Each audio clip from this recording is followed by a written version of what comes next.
each other understand and address violence in each community.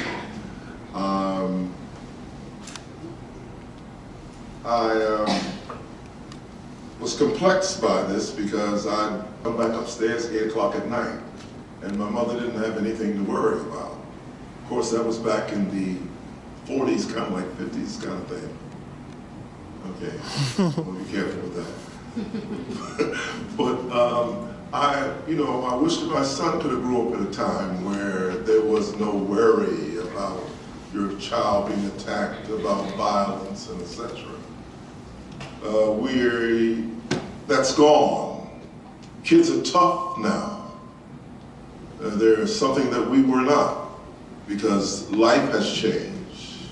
And there's an international devil called economics and money that people are after. And we're no longer fighting racism, we're fighting the devil of money that seems to attack people. That's it.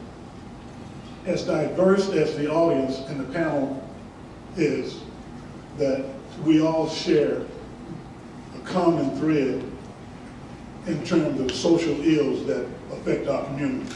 The same things that are wrong with here in Chicago is going on in LA, in Detroit, in Orlando. And if we asked you all to write on a piece of paper what you thought you could do or what could happen in your community that would help, you would probably say quality education, better health care, more employment, better sanitation, common threads that we all share. And there's one thing we all have in common. We can vote. So you listen to the people who are running for offices and you see if their message matches up with the concern in your community about what you would like to see happen. And then you can either get behind that person or someone else who more closely is doing what you would like to see done. And then you go vote. You help that person. You put a sign in your yard, you hold tea parties and you talk, you go to community centers and you discuss issues, and you get people in office who will do the things that you want to see happen. That's how you affect the change.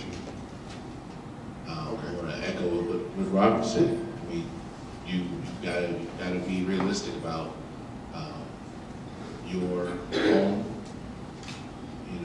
your kids, the people you can reach out to, you can touch, and address issues that are there. I think many times that we're looking at our own situation and going, well, this isn't the same thing that I see over there. And many times that's as damaging as the actual violence and disruption that we have. So I don't want to rehash everything because you guys said some great things, so I'll leave it at that. Practical basis, what I have seen in this country in the last 49 years of my life here, mainly to the Indian community.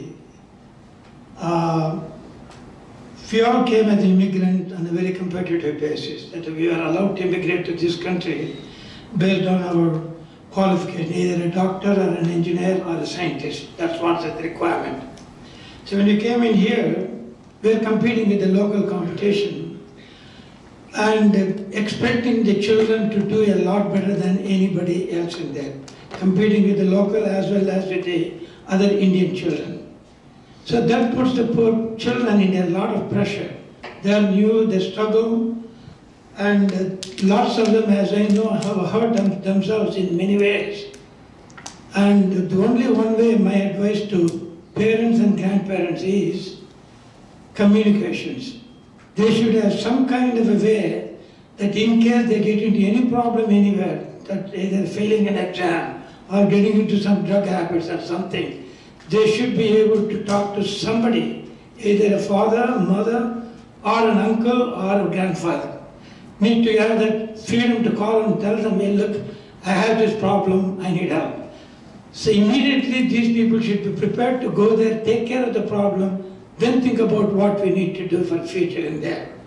I have seen that repeatedly in this country, how these children hurt themselves, including lots of suicide. They committed suicide, we have seen that.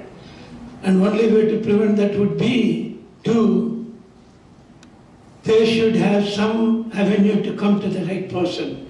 That could be a core family friend, father, mother. In general, father and mother are not really fit into that because they are the one putting them to that type of pressure. Grandfather, I tell my 2 grandchildren, they are doing well, thank God.